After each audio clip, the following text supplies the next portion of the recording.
Bukod sa Prosperity Ball, isa ito sa wag na wag mong kakalimutan gawin bago ang pagsalubong ng bagong taon. Ito ang Prosperity Jars 2026. Ngayon, ituturo ko sa inyo kung paano ginawa at kung ano-ano ang sinisimbolo ng bawat isa nito. So una, kailangan natin dito ng white rice or bigas na nagsisimbolo ng abundance, wealth and prosperity, cleansing negative energy. Kailangan bago at malinis ang ilalagay natin. Next naman, kailangan natin dito ng rock salt o yung buo na asin na nagsisimbolo ng purification, absorbing negative energy, and protection. Kailangan bago at malinis ang ilalagay natin.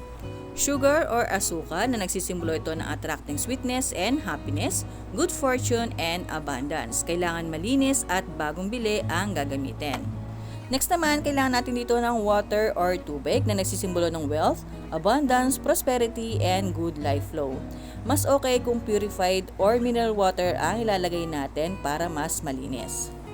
Next naman ay mung beans or munggo na nagsisimbolo na attract fortune, abundance, and control bad spirit. Kailangan malinis at bagong bili ang ilalagay natin.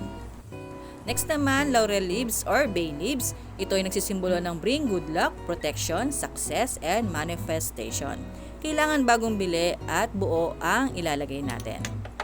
And sunod naman, gagamit din tayo dito ng cotton o bulak na nagsisimbolo ng abundant blessings, light, easy, and comfort life. Kailangan bago at malinis ang gagamitin. And then lastly, kailangan natin dito ng coins o barya na nagsisimbolo ng wealth, prosperity, and protection. Kahit ilan ang pwedeng lagay dito para mas marami ang blessings. Ang purpose ng prosperity jars ay para makatrack ng wealth, abundance, good luck, and positive energy.